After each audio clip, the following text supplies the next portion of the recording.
Bienvenue dans Briques de Rules, le podcast immobilier sans langue de bois. Je suis Henri de l'agence immobilière Briques et je vous invite à découvrir nos aventures et celles de tous nos clients à travers notre quotidien. Vous saurez tout sur nos victoires, nos moments de doute et tout ce que nous vivons jour après jour en réalisant des centaines de projets de vie. Pour cette première saison, je vous propose d'apprendre à mieux nous connaître en découvrant nos parcours, notre fonctionnement et notre vision de l'immobilier. On se retrouve donc tout de suite pour un nouvel épisode. N'oubliez pas de nous mettre 5 étoiles si ça vous a plu. Laissez-nous également votre avis et en attendant, installez-vous confortablement et bonne écoute.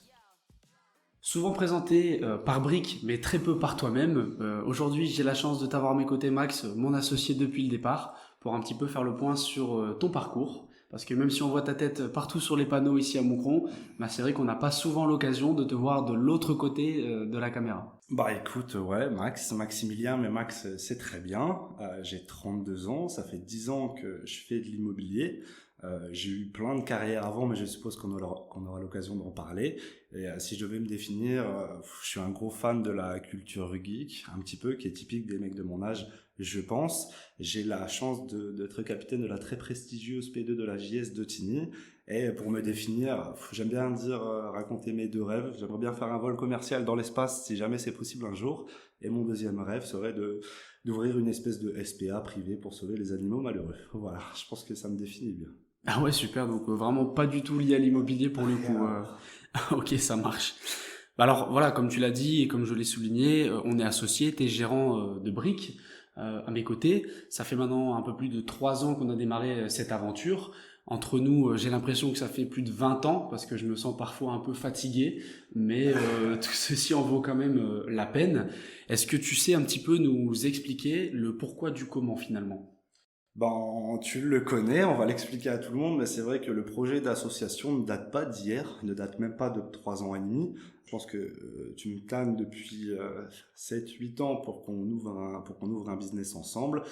C'était pas tout de suite une agence immobilière, hein. Je pense qu'on a eu le traditionnel rêve de tous les mecs de 25 ans d'ouvrir un bistrot, d'ouvrir un bar ou quelque chose comme ça. Puis après, ça s'est un petit peu plus précisé sur le business en tant que tel, le fait de vendre un produit ou de vendre un service. Et c'est pendant le Covid que tu es venu avec une proposition d'agence immobilière. Voilà. C'est vrai que c'est vrai que le Covid a fait réfléchir pas mal de personnes, nous les premiers. De mon côté, c'est vrai que j'avais une belle place dans l'automobile. Maintenant, j'avais certaines ambitions, j'avais aussi beaucoup de frustration par rapport à mon poste dans le salariat. J'ai toujours senti que c'était pas vraiment pour moi et que je devais mener ma propre barque. Alors effectivement, c'est vrai que ça faisait quelques années que je venais te tanner en disant tiens, il y a un truc à faire dans l'immobilier, tout le monde fait pareil, est-ce qu'on peut pas venir un petit peu dépoussiérer tout ça et ramener un petit vent de fraîcheur? Au départ, c'est vrai que tu étais assez fermé parce que si je me souviens bien, dans tes aspirations, dans l'évolution aussi de ta carrière, ça s'est pas fait forcément avec beaucoup de naturel, en mode tu t'es pas réveillé un jour en disant je vais devenir indépendant et puis après boum, je vais faire mon agence. Non, pas du tout. C'est pas quelque chose de natif chez moi. Je pense que ma personnalité professionnelle a beaucoup évolué au fur et à mesure des années. À la base, quand j'avais 18 ans, c'est pas que je voulais un travail planqué, mais le salariat, je pense, m'aurait très bien été, bien que je l'ai jamais été en toute honnêteté. Quand j'ai commencé l'immobilier, j'aurais bien aimé me trouver un poste stable, entre guillemets. Puis après, déjà, c'était pas possible dans l'agence où j'ai commencé l'immobilier, donc je suis devenu indépendant assez naturellement, bien que c'était pas dans ma personnalité de base. Quand j'étais indépendant, il était hors de question que je sois chef d'entreprise parce que je voyais les contraintes que ça pouvait être avec mes anciens boss. Puis après, finalement, c'est un petit peu des perspectives qui s'ouvrent au fur et à mesure. Là où on voit que les contraintes à la base, finalement, on finit par voir que les points positifs. Et bien qu'il y a énormément de contraintes, c'est quelque chose qui se lisse au fur et à mesure des années. Et en vrai, la décision, malgré tout, est venue assez naturellement, bien que c'était pas natif chez moi. Et qu'est-ce qui t'a amené à être agent immobilier? Parce que moi ça fait 15 ans qu'on se connaît, hein, on joue au basket depuis qu'on s'est joué au basket à vrai dire. Je me souviens que forcément, je suis un peu plus jeune que toi, moi j'étais étudiant, toi t'étais déjà dans le milieu professionnel. Je sais que t'as fait à peu près tout et n'importe quoi. Je me rappelle d'anecdotes de folie, notamment dans cet hôpital avec tes anciens collègues. Est-ce que c'est pas un peu là aussi où t'as découvert c'était quoi le management quelque part et de devoir gérer un peu des équipes? Bah, en vrai, j'ai eu une carrière assez tumultueuse, même des carrières, si je puis dire. Avant de me lancer en immobilier, je me suis lancé à 23 ans. J'ai eu une période de battement à la fin de mes études, entre 21 et 23, qui était assez perturbante parce que j'avais pas vraiment de voie qui m'était claire. À vrai dire, je savais pas vraiment comment je voulais me placer professionnellement. Donc c'est vrai que j'ai travaillé dans le bâtiment, j'ai travaillé dans la restauration, j'ai fait plein de choses différentes. Ça m'a permis de voir un peu des profils de management effectivement un petit peu différents. En restauration, par exemple, où je gagnais pas très bien ma vie parce qu'en vrai, on claquait tout notre oseille après en sortie après le service, donc c'était assez particulier. Mais bon, j'étais jeune. Mais le chef de cuisine qui était mon référent, par exemple, même quand je faisais des conneries devant les clients, jamais il m'a blâmé. C'était toujours sa responsabilité à lui. Après, on faisait le point ensemble quand on était qu'à deux. Et là, par contre, je me prenais des branlées quand je faisais des conneries, quoi. Mais devant les clients, c'était toujours sa responsabilité. Il me défendait toujours. Et c'est quelque chose que j'essaie de faire aujourd'hui quand je délègue. Même si je délègue, si ça se passe mal, c'est ma responsabilité. Soit c'est moi qui n'ai pas bien expliqué le process, soit ben voilà, j'aurais dû le faire moi-même. Alors donc c'est jamais la responsabilité de nos salariés ici. C'est pas comme ça que je fonctionne. Et par contre dans le bâtiment, c'était quelque chose qui était le boss, il était génial, on s'entendait super bien. Une grosse tête pas possible. Et en fait, lui, c'était un petit peu plus au niveau des valeurs. En fait, le travail en tant que tel, on peut parfois être très dynamique ou parfois un petit peu moins. Mais par contre, on n'arrive pas en retard. On respecte. Il y a des choses qui sont mises en place. On parle correctement aux clients, etc. C'est des choses que lui faisait tout le temps avec nous. D'ailleurs, à l'entretien d'embauche, je suis arrivé en retard. Je me suis fait lyncher comme c'est pas possible parce qu'en plus, c'était une place que mon père m'avait trouvée parce qu'il travaillait là-dedans aussi. Et donc forcément, le mec, il arrive, t'arrives en retard, ton père, je l'aime bien, toi, il m'a dit tel que j'en ai rien à foutre, donc tu commences déjà très mal. Après, finalement, on s'est bien entendu pour d'autres raisons, mais voilà. Et c'est quelque chose que j'ai encore aujourd'hui. Je pense que c'est important d'avoir des valeurs dans son business, que ce soit personnel avec ses salariés, avec ses clients, et c'est important quand on travaille en équipe que tout le monde soit aligné sur ces valeurs-là. Je pense que c'est quelque chose qu'on essaye de garder chez Brick aujourd'hui. J'espère qu'on y arrivera toujours. Ouais, c'est marrant parce que allez, s'il y en a bien un qui est ponctuel et qui n'est jamais en retard, c'est bien toi. Je t'ai jamais vu en retard en 15 ans maintenant. Donc c'est peut-être une leçon qu'il t'a appris dès le début, qui est restée pour toi. Et ça, quelque part, bah, ça fait un peu la personne que tu es aujourd'hui. C'est pour ça qu'on te pose ces questions, enfin que je te pose ces questions aujourd'hui. C'est que si aujourd'hui Brick est ce qu'il est, c'est notamment parce que c'est une addition en fait de tous nos parcours de vie respectifs qui ont déterminé ce qu'on est personnellement. Et c'est un petit peu aussi ce qu'on implique dans Brick, et c'est ce qui a constitué l'écosystème de notre entreprise tel qu'on la vit aujourd'hui, dans nos choix de management, dans nos choix de recrutement, dans notre façon d'être aussi avec les clients, comme tu l'as dit. Et pour nous, c'est quelque chose qui est essentiel. C'est vrai que dès l'instant où on s'était mis d'accord sur le fait de lancer une agence immobilière, tu l'as dit, hein, c'était pendant le Covid, je me souviens très bien, on s'était mis une petite race après avoir mis en peinture ta maison. D'ailleurs, c'était tout à fait illégal, mais soit dit en passant, c'est pas très grave. Avec le recul, c'est vrai qu'on se rendait pas bien compte de ce que ça impliquait. On se rendait pas forcément compte que, ben oui, créer une agence immobilière, ok, fine, mais comment est-ce qu'on va le faire? Sur quel positionnement? Quelle est notre plus-value? Il y a beaucoup d'acteurs en immobilier sur notre secteur ici à Moucron. Il y avait déjà, je crois, 17 ou 18 agences quand on s'est lancé. On s'est dit dès le départ, ok, il va falloir marquer une différence. Les gens ne vont pas nous crédibiliser parce que on n'a pas de clients. Toi, tu étais agent immobilier, moi je le suis pas du tout, je le suis toujours pas d'ailleurs. Mais ça, c'était important de faire comprendre aux gens que oui, il y avait quand même de l'expérience derrière dans ton chef, que cette association allait apporter un vent de fraîcheur sur l'immobilier, en tout cas à l'échelle locale, parce qu'on n'a pas la prétention aujourd'hui de dire qu'on a révolutionné le monde de l'immobilier pour autant. Et c'est vrai que tous ces choix, très rapidement, en fait, ils se sont un peu imposés naturellement à nous. On a voulu remettre un peu l'humain au centre de la transaction immobilière. Il y a beaucoup d'acteurs dans ce milieu qui le revendiquent. On est une agence à taille humaine, on s'occupe de nos clients. C'est très facile à dire de notre côté. Au-delà de la parole et de la promesse, on a voulu joindre ça aux actes. Est-ce que tu sais un peu expliquer aux gens qui nous écoutent le cheminement de pensée qui nous a amené à mettre ça en place? J'ai 10 ans d'immobilier derrière moi, donc j'ai gardé certaines choses malgré tout de mon ancienne agence. La manière dont je travaille aujourd'hui est un petit peu une somme de comment travaillait mon ancien boss, Ludovic, à qui je dois beaucoup. et également Gilles, qui était mon référent dans mon ancienne agence ici, que je vois encore régulièrement, et on discute encore beaucoup d'immobilier, parce que si on travaille comme ça chez Brick aujourd'hui, c'est aussi grâce à eux. D'ailleurs, au début de notre aventure, on a eu énormément de discussions, et j'étais pas forcément d'accord avec la manière dont vous envisagiez les choses, surtout dans cet aspect où il faut recentrer l'humain au milieu du projet. L'exemple concret, c'est qu'au début, on n'avait pas beaucoup de contrats et on n'était pas toujours d'accord sur la manière dont on allait procéder pour en avoir. Vous étiez parfois partant pour qu'on cède à la non-exclusivité ou ce genre de choses. Et moi, je n'ai jamais été de cette optique-là, parce que j'ai vraiment la sensation qu'en immobilier, la non-exclusivité, ce n'est pas un conseil réel. Ça dessert vraiment le propriétaire, et j'ai toujours exigé qu'on garde ce cap-là où, si vraiment le plus important pour nous, c'est l'humain, on ne peut pas faire n'importe quoi sur les process. On a toujours travaillé en exclusivité, sauf cas exceptionnel. On a toujours visé les intérêts du propriétaire, et au début de l'aventure, c'était quelque chose sur lequel on a dû se mettre d'accord malgré tout, quoi. Bah, après, c'est vrai que c'est pas facile quand on se lance. On l'a connu, la ceinture était plus que serrée pendant quelques mois. On venait tous forcément de jobs où on était alors plus ou moins épanoui, mais où du moins on gagnait bien notre vie. Donc c'est vrai que de tout sacrifier, repartir à zéro en ayant investi tout ce qu'on avait dans cette boîte, de voir qu'au début, oui, il y a du résultat, mais en immobilier, ben voilà, il y a un roulement de 6 mois qui s'effectue, donc on est payé 6 mois après avoir presté réellement le contrat. Donc ça, c'était pas facile à encaisser. Donc c'est vrai qu'au départ, quand les résultats n'étaient pas forcément à la hauteur de ce qu'on imaginait, c'est pas qu'il y a du doute qui s'installe, mais c'est qu'on cherche à tout prix à rentrer de l'argent, parce que ça devient vital d'un point de vue privé. Et c'est là où on peut céder un petit peu aux alarmes et aux sirènes de la facilité.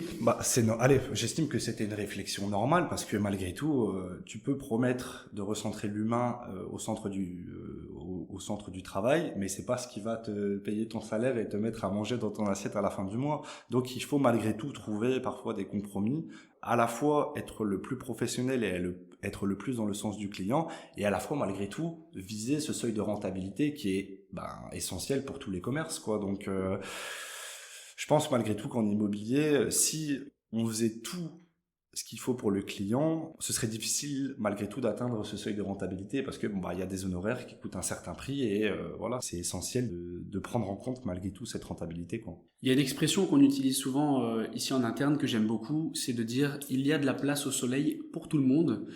Et alors c'est une réalité dans l'immobilier, c'est vrai qu'il y a beaucoup de rotation, les gens revendent, etc. Il y a des successions, enfin voilà.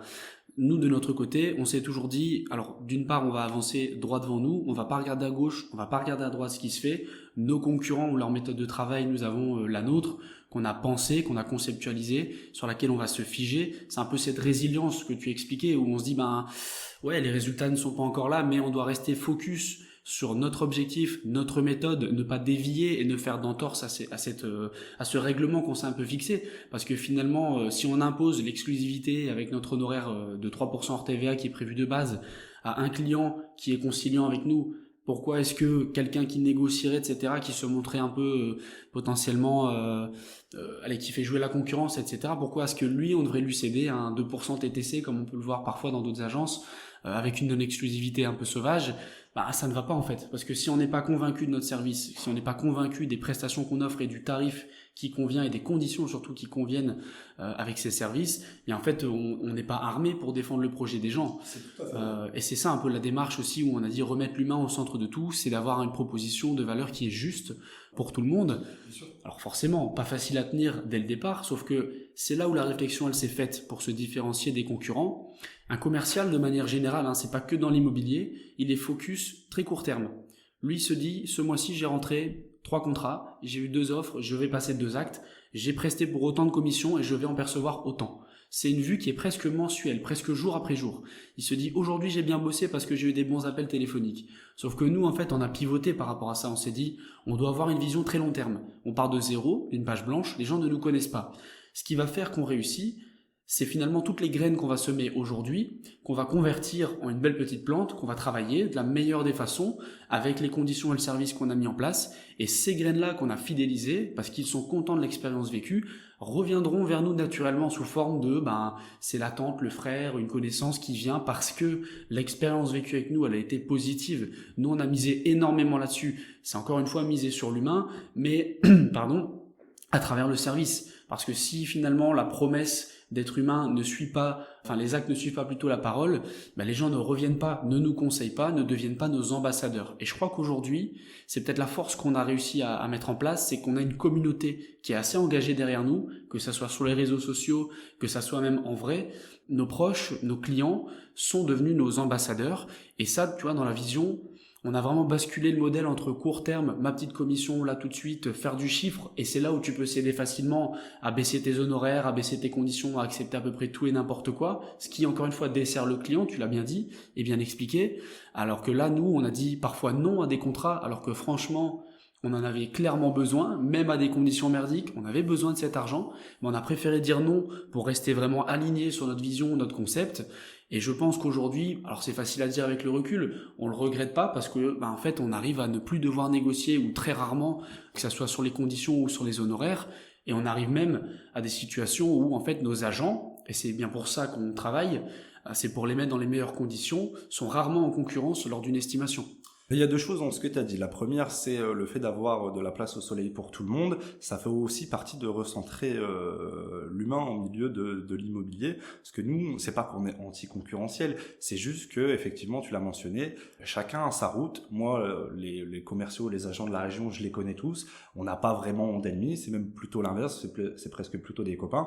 Donc on n'est pas du genre à aller marcher sur leur territoire, on n'est pas du genre à essayer de casser des contrats, aller leur piquer ou quelque chose comme ça. Donc on essaie plutôt de bien s'entendre avec tout le monde. On s'inspire pas vraiment de ce qu'ils font parce que je pense qu'on a notre méthode à nous de communiquer, de travailler. Donc on regarde ce qu'ils font parce que c'est important d'avoir cette veille un petit peu médiatique sur la manière dont tout le monde opère dans la région, sur la manière dont tout le monde procède, parce que c'est important de savoir comment les autres travailler pour voir comment nous on peut s'aligner, comment on peut faire mieux. Donc c'est malgré tout une source d'inspiration pour nous. Et concernant les propriétaires, oui, tu l'as dit, en fait il faut que le propriétaire veuille travailler avec nous, mais il faut aussi qu'on veuille travailler avec lui. Et effectivement, quand on met en vente la maison d'un copain qui est à l'écoute, qui écoute les conseils, qui est d'accord avec les honoraires, qui comprend ce que ça coûte en temps, en investissement, pourquoi on irait négocier avec quelqu'un qu'on connaît pas juste parce qu'il est rigide à la négociation? Donc évidemment, on reste commerçant. Quand il y a parfois une négociation qui doit s'entamer pour atteindre le plus haut net vendeur possible, en général on le fait parce que voilà, c'est normal. Maintenant, sur les honoraires de base, en général, effectivement, on le négocie assez peu parce que c'est aussi ça, garder l'humain au centre de la transaction, c'est que tout le monde soit à égalité, à vrai dire. Tous les clients, ils peuvent parler entre eux en disant « Ouais, t'as eu combien, t'as eu combien, t'as eu combien ?» Ils vont tous dire la même chose en fait. Ils vont tous dire c'était ça qui était prévu. Finalement on est arrivé à ça, ou finalement c'était ce prix-là. Et il n'y a pas de différence entre quelqu'un qu'on connaît très bien ou quelqu'un qu'on ne connaît ni d'Adam ni d'Ève. Je me souviens d'un cas assez pratique et concret qu'on a vécu au tout début de l'aventure, une belle maison en face du parc de Moucron, ouais. Où finalement tout s'enchaîne correctement, c'est-à-dire qu'on vend la maison assez facilement. Elle était magnifique cette maison. D'ailleurs, pour la petite anecdote, je me rappelle très bien que John et toi, vous aviez monté le parquet avec le propriétaire dans le grenier parce que vous étiez passé un peu par hasard et vous l'avez vu un peu en galère, vous lui avez filé un coup de main. Ça fait partie aussi de ce côté humain, c'est qui on est. Je veux dire, on est comme ça au naturel, que ça soit avec nos proches, même des gens qu'on connaît pas forcément. Ça fait partie. Non, ça fait pas partie du service. Ça fait pas partie du service en théorie. Mais on le fait avec plaisir et je pense que c'est peut-être tout à notre avantage malgré tout. Et alors ce dossier, donc même s'il se vend facilement, il y a une condition de revente. Donc c'est vrai qu'au début de l'aventure, nous on se dit génial, on a une deuxième maison en vente dans la foulée. Là, il y a un contexte avec une autre agence immobilière qui met la pression sur ses propriétaires, leur banquier connaît, etc. C'est un peu l'archétype d'une situation immobilière telle qu'on peut la dépeindre à quelqu'un qui n'est pas forcément fan d'une agence immobilière. Et nous, en fait, avec les acquéreurs, on est un petit peu victime de ça. Et c'est vrai que notre position par rapport à ça n'a pas été forcément d'aller à l'encontre, de se battre, etc. Ça a été plutôt de toujours mettre en priorité le projet de ces gens. C'est-à-dire qu'il fallait qu'ils vendent, il fallait qu'ils achètent derrière. Donc on a dû modifier certaines conditions, on a dû faire forcément l'impasse sur pas mal de choses pour dire que ce projet puisse aboutir. Mais en finalité, je pense que c'est quelque chose qu'on ne regrette pas. Il faut toujours considérer que le plus important, tu l'as mentionné, par rapport au fait de transformer des potentiels clients en ambassadeurs, c'est qu'il faut qu'ils aient la meilleure expérience possible. Et parfois, effectivement, ça passe par des concessions de notre part. On a l'impression de jouer fair play, nous, par rapport aux estimations, aux contrats, etc. Ce n'est pas toujours le cas des concurrents qui, surtout au début de l'entreprise, avaient énormément d'arguments pour nous contrer. Forcément, on était jeunes, on n'avait pas beaucoup de clients, on n'avait pas beaucoup de maisons en vente. Il y avait l'argument de la sacro-sainte base de données qui, quand il était énoncé dans l'esprit des propriétaires, pouvait remettre en question un petit peu notre essence finalement, parce que effectivement, on n'avait pas 20 ans d'immobilier, on n'avait pas 150 000 clients fictifs, dans une base de données qui est polluée en fait par plein de gens qui ne sont plus actifs à la recherche ou à la vente. Donc on a dû malgré tout au début de l'aventure subir énormément pas de concurrence déloyale, mais on a vraiment dû se battre pour prouver que notre service pouvait être qualitatif. C'est vrai que c'est quelque chose dont on n'a pas encore vraiment parlé, même communiqué sur les réseaux sociaux de manière générale. Je m'en rends un petit peu compte là en t'entendant le dire. Mais dans la mission telle qu'on l'avait définie au départ de l'agence, il n'y avait pas que cette notion de créer une agence immobilière différente avec un service centré sur l'humain, de la com un peu simple et moderne. Il y avait aussi quand même de redorer le blason de l'agent immobilier, parce que c'est vrai que les gens ont cette image assez négative. Je pense qu'encore cette année, j'ai une anecdote, moi. C'est l'anecdote que je raconte à chaque fois. Dans ma première agence, je discutais avec quelqu'un au café pour changer. Donc on ne s'est jamais rencontré, donc on fait la conversation, je lui demande ce qu'il fait dans la vie, il me répond je sais même plus c'est quoi, et forcément en immobilier on aime bien un petit peu semer des graines, et donc je lui dis que je suis dans l'immobilier, que si jamais il a un projet ou qu'il entre quelqu'un, il peut prendre ma carte de visite et éventuellement me rappeler, ou alors si je veux juste boire un verre, moi je suis toujours dispo. Il a refusé, il a dit non, moi les agents immobiliers je les connais et j'ai pas besoin de ta carte. Ça faisait 5 minutes qu'on se connaissait. Bah ouais, c'est vrai que, encore cette année, je pense que l'agent immobilier est dans le top 3 des métiers les plus détestés. Alors, c'est des chiffres en France, mais je pense qu'en Belgique, ça doit être pas loin de la même chose. Et c'est vrai que cette mission-là qu'on s'est donnée, de redorer cette image, non seulement elle fonctionne un peu parce que les gens ont la sensation de vivre nos aventures avec nous dans le quotidien. On donne énormément de conseils. Ces conseils-là, ils sont gratuits, ils sont vulgarisés, ils sont donnés parfois en vidéo, parfois en article de blog, parfois avec ce podcast, sous des médias différents pour que vraiment un maximum de gens puissent en bénéficier, en profiter. Et ça, en fait, encore une fois, fait partie de cette stratégie globale d'acquisition de clients, des clients qui nous ressemblent aussi, qui comprennent nos messages, qui viennent pour ce qu'on est, pour ce qu'on représente. Et ça, encore une fois, c'est plus facile pour nous derrière parce qu'on élimine une partie de la concurrence qui n'est pas dans cette dimension de conseil et qui est plus dans cet aspect plus cliché de l'agent immobilier. Et ça plaît à certaines personnes sans doute. Nous, c'est pas comme ça qu'on voulait le faire. Et là où je suis content, et c'est finalement là où je vais en venir, c'est qu'on a remarqué en 3 ans d'existence déjà des changements assez profonds dans le marché immobilier local, dû à notre arrivée, je crois, parce que, par exemple, quand on est arrivé, personne ne faisait de vidéo de présentation d'une maison. Ça n'existait pas. Il n'y avait personne qui le faisait. Il y avait très peu de comptes de réseaux sociaux qui étaient animés, Instagram, etc. Là où aujourd'hui, nos plus gros concurrents de la région ont tous un compte Instagram qu'ils essayent à leur manière d'alimenter.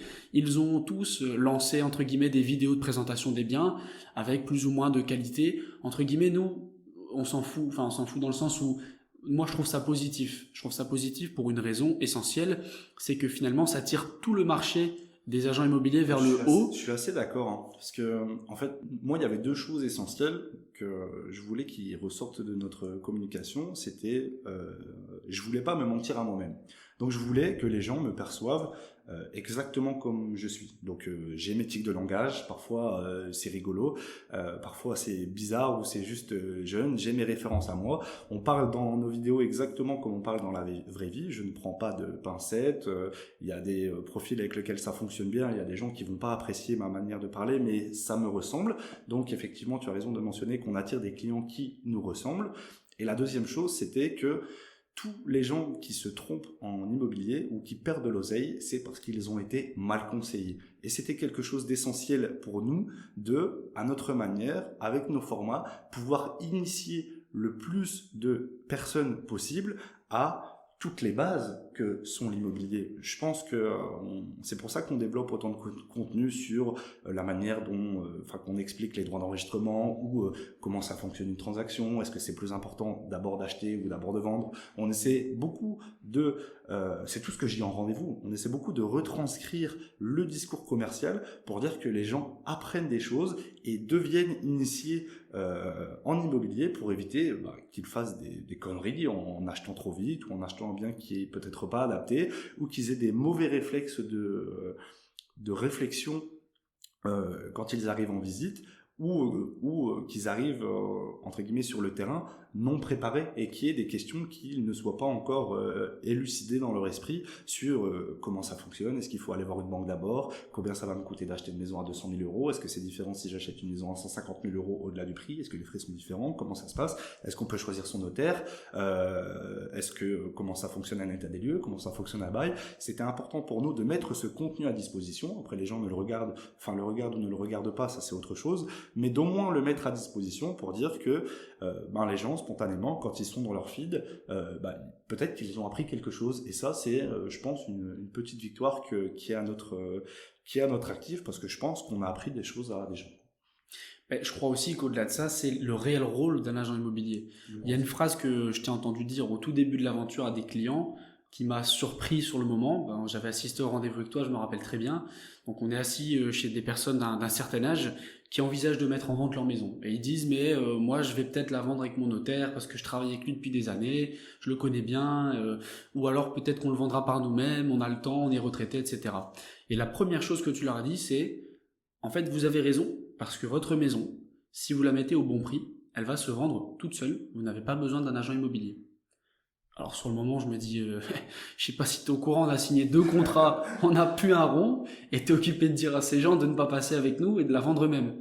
Et en fait, ce que j'avais pas compris immédiatement, c'est que c'était peut-être le meilleur conseil qu'on pouvait leur dire, parce que déjà c'était la vérité. L'agent immobilier aujourd'hui, il n'est pas là pour vendre le bien, on a beau être le meilleur vendeur du monde, si la maison ne convient pas, les gens ne vont pas acheter le bien. Donc ça ne sert à rien.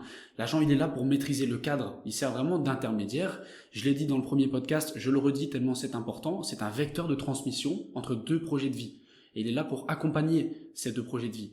Et aujourd'hui, c'est ce qu'on fait à travers ces conseils, ces contenus. C'est notre point d'entrée, c'est notre manière de prospecter. Aujourd'hui, on ne sonne pas chez les gens, on ne leur téléphone pas quand une maison est en vente dans une autre agence ou même par eux-mêmes, parce que ces conseils viennent nourrir une certaine communauté qui nous revient naturellement pour avoir un peu plus d'informations plus précises, plus techniques en fonction de leur projet. Tout le monde a un projet un petit peu spécifique. Il n'y a pas 2 maisons identiques, il n'y a pas 2 couples ou même des gens qui sont investisseurs identiques. Ce qui fait que chaque personne a besoin peut-être de ce conseil personnalisé qu'on est prêt à leur offrir. On investit beaucoup de temps pour ça, mais aujourd'hui c'est ce qui nous permet d'avoir cette prospection qui est digitalisée finalement et où nos agents sur le terrain mais n'ont pas à aller sonner aux portes, encore une fois pour se positionner à l'inverse de l'agent immobilier classique au sens propre du terme où le mec vient sonner avec ses 45 flyers. Il y en a encore beaucoup dans la région, hein. Dès qu'on met un bien en vente on le voit, les flyers dans les 2 premières semaines de mise en vente, la boîte aux lettres elle dégueule de flyers. Nous, on n'a même pas de flyer pour ça, parce que c'est pas notre méthode de travail. On fonctionne différemment.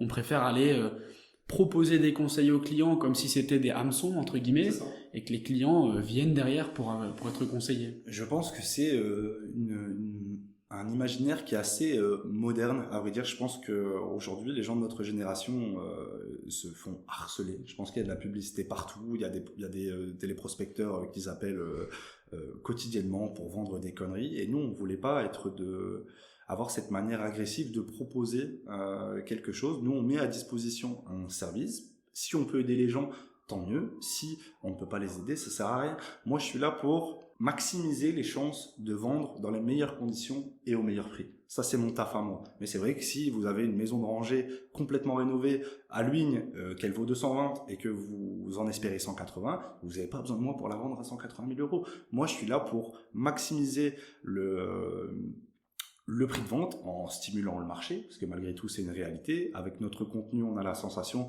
que avec les belles photos, avec la vidéo, avec la manière dont on aborde les clients acheteurs, on a l'impression vraiment de se donner les meilleures armes pour en séduire de plus en plus afin qu'il y ait le plus de potentiel amateur pour une maison. Et après, c'est le respect du cadre, parce que à l'époque, un compromis, quand moi j'ai commencé l'immobilier il y a 10 ans, c'était 5 pages. Maintenant, c'est 20. Donc il y a beaucoup de documents à accumuler, il y a beaucoup de choses à prendre en compte en amont, il y a beaucoup de choses à vérifier, surtout depuis 2023 où urbanistiquement on a énormément de soucis à Mcron, où la commune est devenue assez rigide par rapport à plein de choses, et ça, il faut entendre les informations et les conseils avant. C'est pour ça que je suis là, parce qu'une fois qu'on s'est empêtré, qu'on n'a pas eu les conseils en amont, une fois qu'on s'est empêtré dans une situation qui peut devenir compliquée, parce qu'on n'a pas eu toutes les informations en amont, ça peut soit faire perdre de l'argent, soit faire capoter une vente, soit faire perdre énormément de temps. Et c'est là-dessus que notre plus-value en tant qu'agent immobilier de manière générale est réelle, parce que on est responsabilité pour prendre les choses en main, parce que nous on sait comment ça fonctionne, quoi. Et donc ça, c'est vraiment une question de profil. Moi, je sais qu'il y a des gens qui vendent leur voiture eux-mêmes, etc. Le jour où je vends ma voiture, c'est pas peu importe le prix que ça coûte, mais je préfère confier ça à un professionnel. J'ai pas envie de m'emmerder avec des gens qui vont m'appeler tous les jours, c'est quoi ton dernier prix, machin, des marchands, des profils pour essayer la voiture, des profils pour l'achat et pour la revendre. J'ai pas envie de m'emmerder avec ça. Et si ça coûte 10% du prix que je pourrais obtenir de la voiture, et ben ça coûtera 10%. Je veux que quelqu'un s'en occupe à ma place. Et je pense que ça, c'est un besoin qui est réel aussi pour certaines personnes, parce que le bagage qu'il faut au niveau technique et au niveau commercial pour vendre une maison, c'est quand même malgré tout complet, quoi, hein. Il faut quand même beaucoup de bagages pour gérer l'intégralité des choses qui pourraient arriver dans une vente, quoi. Il y a l'émotionnel aussi en plus, parce que parfois si on gère soi-même la vente de sa maison, qu'on est occupé d'en acheter une autre, qu'il y a les enfants qui courent partout, on a son travail, le quotidien, gérer tout ça en même temps peut être assez pénible. Surtout si à un moment donné ça commence à dévier, que ça ne se passe pas comme on l'imaginait, comme sur des roulettes, et c'est là où parfois ça peut devenir super pénible, quoi, tout simplement. L'aspect émotionnel n'est pas à négliger. Nous d'ailleurs, quand il y a des propriétaires qui veulent acheter une maison et qui vont devoir vendre la leur, ils nous sont en général sur est-ce que je dois vendre d'abord ou est-ce que je dois acheter d'abord. Nous, on a brandé un document où il y a 7 conseils pour pousser plus à vendre avant d'acheter, et le 7e, c'est la charge émotionnelle que cela implique. C'est pas pour tous les profils, pour le mien ce serait vraiment essentiel, mais ce n'est pas pour tout le monde, parce qu'il y a des gens plus pragmatiques qui arrivent à faire la part des choses, mais gérer un achat et une vente en même temps, effectivement, quand il y a des complications à l'achat, parce que parfois on n'a pas bien vu qu'il y avait peut-être un peu plus de travaux prévus, et à la vente, parce qu'on a beaucoup de visites, mais on n'a pas de propositions, il faut malgré tout être armé émotionnellement pour pas que ça devienne insurmontable, parce que j'ai déjà eu des gens qui pleurent à mon bureau parce que la maison ne se vend pas, il y a des échéances à respecter par rapport à l'achat, et comment on va faire, et on va perdre de l'argent, et on a reçu une proposition 20 000 euros en dessous du prix, mais il reste plus que 2 semaines avant l'échéance, qu'est-ce qu'on fait? Et donc là-dessus, on peut vraiment être une épaule à la fois attentive pour malgré tout entendre et rassurer, et à la fois surtout mettre tout les process en place pour dire que la vente se passe mieux. Je pense que les gens ne se rendent pas compte du poids émotionnel qu'ils reportent sur nous. Moi, il y a des dossiers c'est pas qui m'empêchent de dormir, mais tous les matins j'y pense, parce que on n'a pas eu de visite cette semaine pour une maison. Je sais que c'est très lourd pour les propriétaires, mais c'est également très lourd pour moi, parce qu'au-delà d'être des maisons qui se vendent, c'est aussi des projets qui doivent être décantés. C'est quelque chose que j'ai toujours eu et je pense que je garderai toujours. C'est vraiment hyper important pour moi émotionnellement, pas en tant que professionnel, mais émotionnellement, qu'une vente et qu'un achat se passent dans les meilleures conditions. Et c'est aussi pour ça que je préfère les premiers achats. Parce qu'il y a un aspect émotionnel pour les acheteurs qui n'existe pas quand c'est le troisième, le quatrième achat ou un achat d'investissement. L'achat d'investissement est assez pragmatique, on peut bien aimer le bien et tant mieux, mais c'est pas l'essentiel de la réflexion, alors qu'un premier achat, comme j'ai eu pour la maison Suzanne récemment, les vendeurs ils sont extraordinaires, les acheteurs aussi, mais il y a vraiment eu une connexion dans leurs histoires respectives qui fait que même moi finalement je suis hyper content. Je suis pas hyper content, enfin je suis content d'avoir vendu la maison, etc. Mais je suis hyper content que finalement le matching qu'on promet de faire à tout le monde, eh ben il est opéré dans cette transaction-là. C'est des gens qui habitent depuis 40 ans dans la maison. C'était un projet de vie. Les acheteurs, ce serait un projet de vie aussi. Ils ont prévu de rester là. Ils ont trouvé une maison. Ils cherchaient une maison avec beaucoup de polyvalence pour dire qu'elle puisse avancer en même temps que dans leur projet. Et moi, je suis super content que ça se soit passé comme ça. Ça aurait été avec d'autres clients, ça aurait peut-être été différent, mais là, les gens se sont trouvés. Et moi, j'adore ça quand les gens... j'ai la sensation quand les histoires s'alignent et que les gens se trouvent, moi, j'adore ça parce que j'ai l'impression qu'il se passe vraiment quelque chose. Bah, c'est un peu la beauté du métier aussi. C'est un métier qui se veut avant tout humain, puisqu'on est tout le temps en contact avec des personnes qui ont, comme tu l'as dit, des projets à réaliser. Et sinon, on peut être vraiment... faire en sorte que toutes les étoiles s'alignent et que l'expérience soit fluide, soit lisse et que tout se passe pour le mieux et qu'on se retrouve chez le notaire 4 mois après et que ce moment il est juste le climax de toute cette histoire. Je pense que c'est la cerise sur le gâteau pour nous, c'est pour ça qu'on fait ce métier et c'est aussi pour pouvoir raconter ces belles histoires derrière. Et c'est ça qui justifie tout aussi, parce que pour un dossier qui se passe magnifiquement bien comme ça, parfois il y en aura 5 où ce sera compliqué, où la maison ne se vendra pas la première semaine, où les clients seront peut-être pas difficiles avec la maison, mais qu'ils auront peut-être ils vont souligner beaucoup de lacunes, et du coup pour les propriétaires c'est compliqué de voir leur maison sous un autre jour qui ne plaît pas aux clients, parce que tous les propriétaires se demandent pourquoi les gens n'achètent pas ma maison. Donc et c'est vrai que ça booste, ça redonne de l'énergie, et ça permet vraiment de prendre un peu de recul par rapport à ça, en se disant que par rapport aux mauvaises choses je parle, parce que on n'oublie pas pourquoi on fait ce métier là, du moins c'est comme ça que ça se passe pour moi. Si je reviens un petit peu sur ton parcours. Ouais. Donc, tu as travaillé dans l'ORECA, tu as travaillé dans le bâtiment, tu as fait 2-3 études différentes, tu as même travaillé un peu dans le jeu vidéo, je me souviens, on n'en a pas parlé, mais bon, c'est pas très grave. Tu as été agent immobilier, indépendant. Oui. Tu as après fondé l'agence avec moi, avec John également. Aujourd'hui, je pense qu'on peut plus considérer que tu es un agent immobilier. Donc oui, tu fais encore des visites, tu fais encore des estimations, tu accompagnes beaucoup les jeunes profils, les jeunes talents qu'on a ici chez Brick. Mais je pense que, un peu comme John, un peu comme moi, aujourd'hui, tu n'es pas cantonné à une seule casquette, à un seul rôle. Voilà, tu gères en partie, même en totalité, la comptabilité de l'entreprise, l'aspect fiscal. T'es un petit peu Monsieur Krabs, le mec qu'on doit venir voir pour gratter 100 balles et qui dit non dans un premier temps et qui dit oui parce qu'on lui explique les choses. Mais outrepassons cet aspect-là et cette casquette, où tu te vois dans 5 ans, parce que quand je vois en 3 ans comment on a évolué d'un point de vue personnel au sein de l'entreprise, dans les tâches qu'on a accomplies, dans les responsabilités qu'on a acquis au fur et à mesure du développement, je me dis, si en 3 ans on a accompli ça, dans 5 ans, admettons, ça fera 8 ans que l'entreprise existera, Max Outreligne, qu'est-ce qu'il va être au sein de Brick ? En vrai, c'est une question assez difficile à répondre. Tu me l'avais envoyé avant par mail et j'ai pas réussi à y répondre pour être prêt pour le podcast.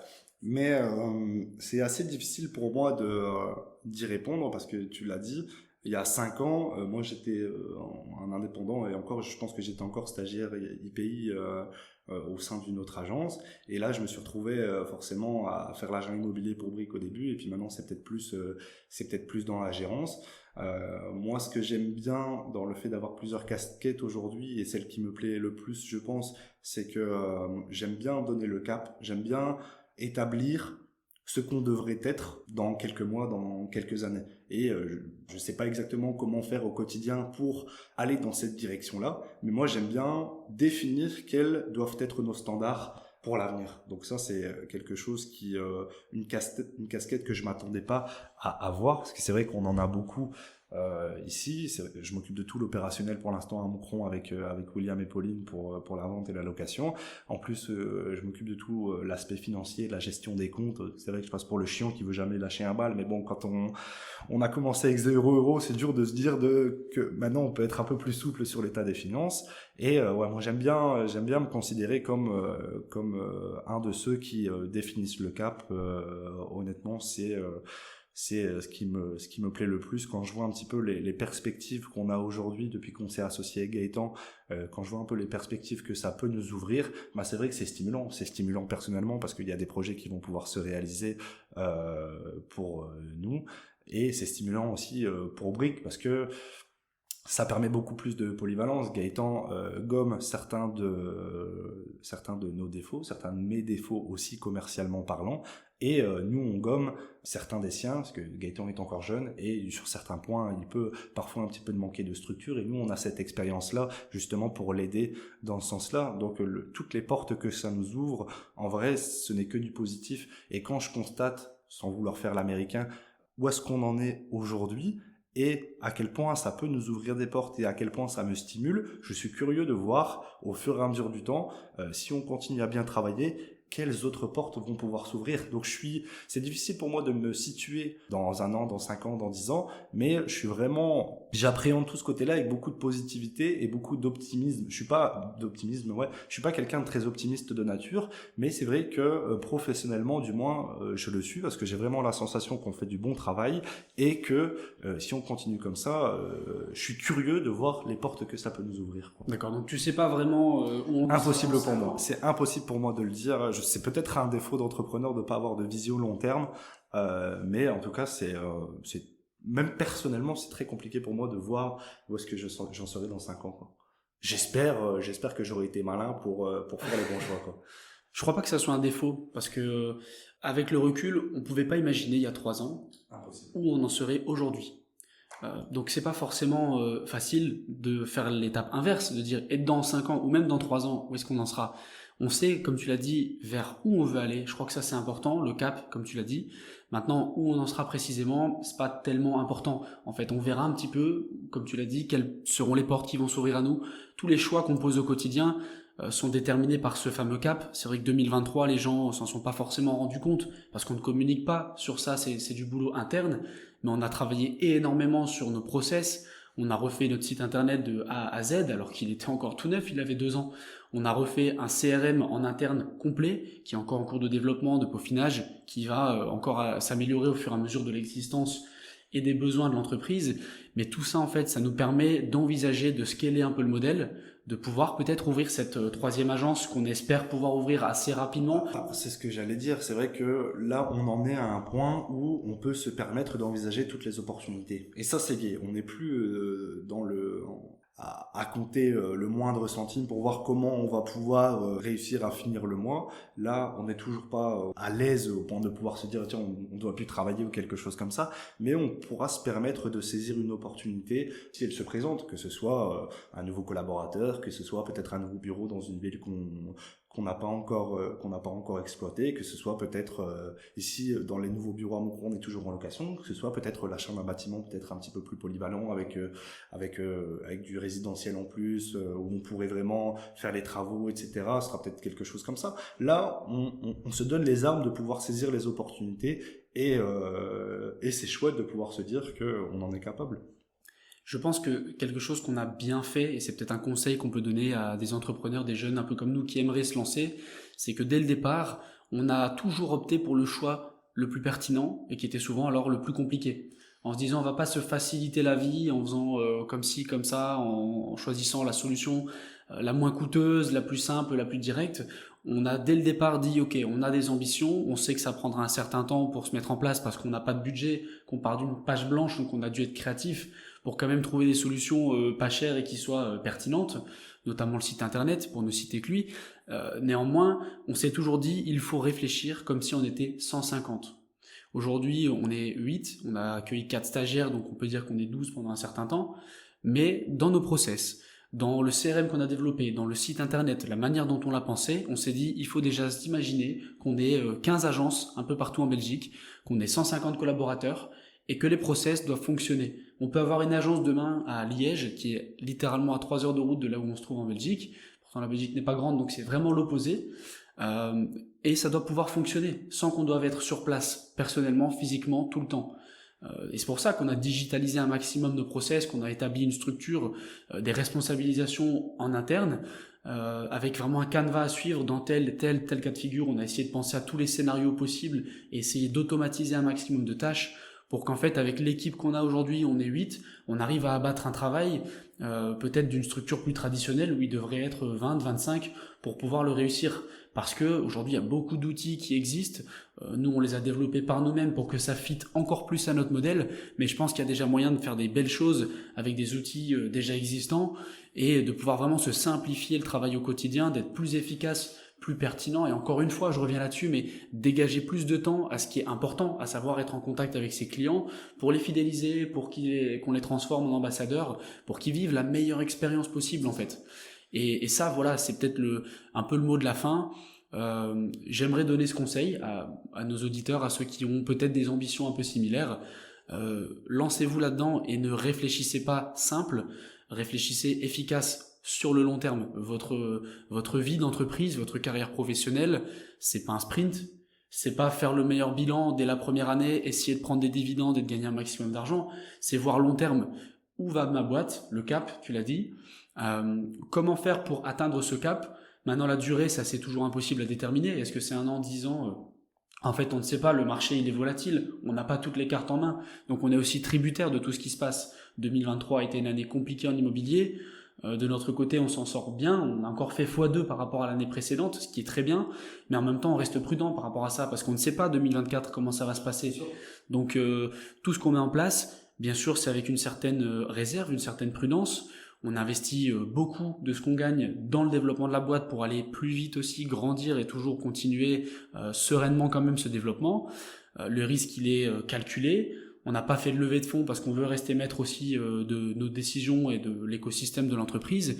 Néanmoins, je pense qu'aujourd'hui, si on peut encore faire x2 sur notre chiffre, là où beaucoup d'agences ont eu une année compliquée, voire même ont disparu de la circulation, bah c'est aussi parce que on est sur cette dynamique et on essaie de tout le temps créer du mouvement, de pousser nos agents en leur donnant les meilleurs outils possibles, en les mettant dans les meilleures conditions sur le terrain pour que eux puissent être efficaces. Oui, et puis c'est un de mes paris pour 2024. Il y a beaucoup de choses que je fais, à mon avis, qui peuvent être simplifiées, surtout au niveau de la gestion de la comptabilité en interne. C'est un petit peu mon pari de 2024 et un petit peu le conseil que je pourrais donner à tout le monde. C'est qu'il faut rester alerte surtout aujourd'hui où il y a plein d'intelligences artificielles différentes, etc. Il faut rester un petit peu alerte sur comment font les autres, comment travaillent les autres. En fait, nous, ce que j'aime bien dire, c'est qu'on n'a jamais rien inventé au niveau de la communication, et je pense qu'on n'inventera jamais rien. On s'est toujours basé de ce que faisaient d'autres marques, pas forcément en immobilier. Et je pense que sur les process internes, ça peut être pareil. Il existe plein de solutions dont on n'est pas forcément conscient. Et là, je suis sûr que s'il y a des gestionnaires financiers qui me regardaient travailler, je pense qu'ils m'insulteraient mes grands morts parce que c'est pas possible de faire comme ça. Je perds, à mon avis, énormément de temps et il y a moyen de faire plus efficace. Ce sera, à mon avis, mon pari pour 2024. Ça. Top, bah écoute, moi je me réserve le petit mot de la fin, petit message quand même à nos auditeurs qui pourraient potentiellement être des agents immobiliers.